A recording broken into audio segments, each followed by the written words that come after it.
Проблема связана с переплатами, которые у нас образовались, связаны с тем, что после смерти пенсионера какие-то лица продолжают снимать пенсии незаконно, и образовываются какие-то большие переплаты и задолженность перед пенсионным фондом.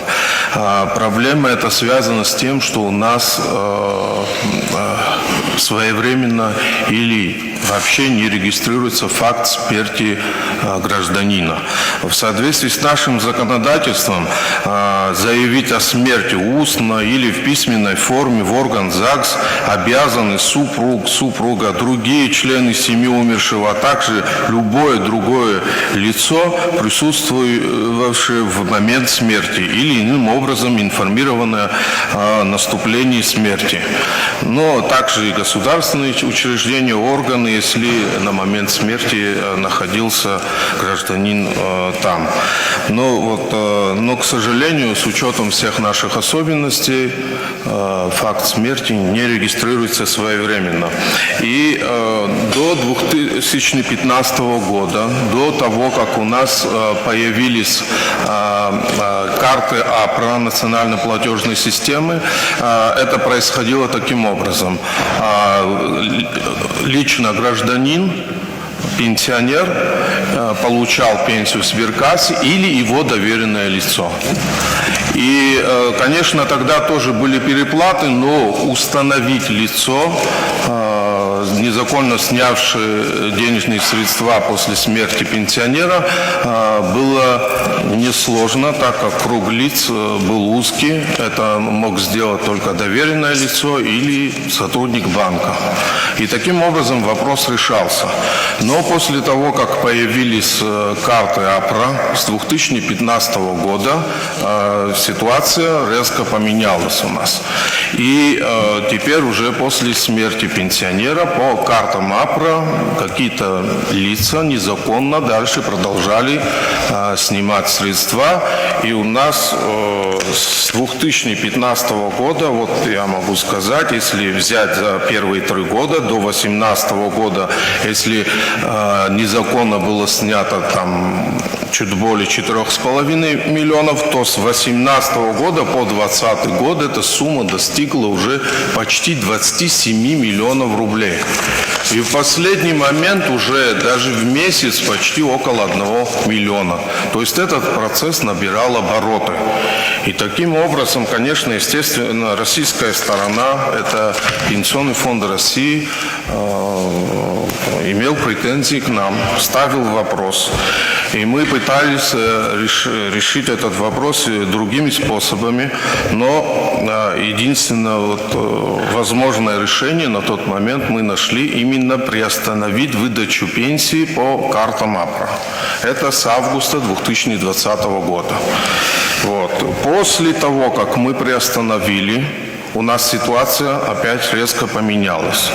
То есть уже были единичные случаи, когда незаконно снимали, но опять-таки установить уже лицо, совершившее данное незаконное действие, было легко, так как это мог сделать только доверенное лицо или сотрудник банка. И таким образом вопрос решается. Однако вот за период с 2015 года по 2020 год у нас мы до сих пор получаем информацию от Пенсионного фонда России о переплатах. То есть и в настоящее время устанавливается случай смерти именно за этот период и снятие средств. И таким образом вот у нас происходило. В настоящее время вернуться вот к этой старой схеме снятия средств по картам, я думаю, что пока нельзя, так как это наберет новый оборот, и мы вернемся к старой ситуации. По инициативе российской стороны, хотя добавлю, скажу, что если мы не приняли бы на тот момент меры, российская сторона самостоятельно могла бы принять иные меры. Но эти меры были бы более неприятными. То есть пострадали бы все? Пострадали бы все. Ну, например, скажем, снятие средств возможно только на территории России. Такое тоже могло быть.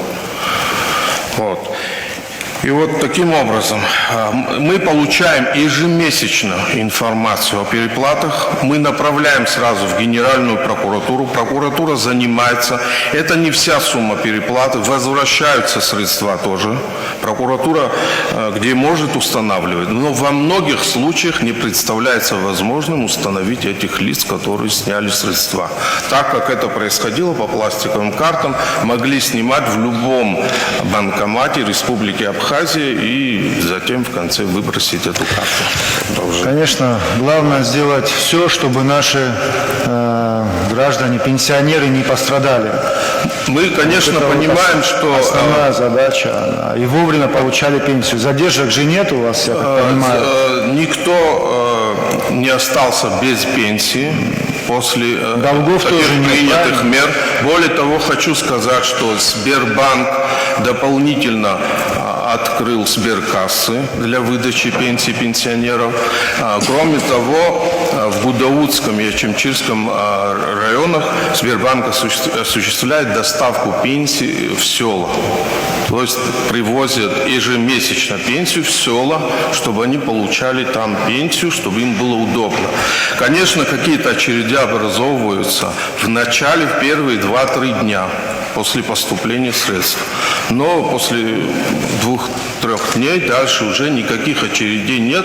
Свободно могут в сберкассах получать пенсии. Скажите, может, вы дополнительно что-то еще делаете для улучшения получения и быстроты пенсии?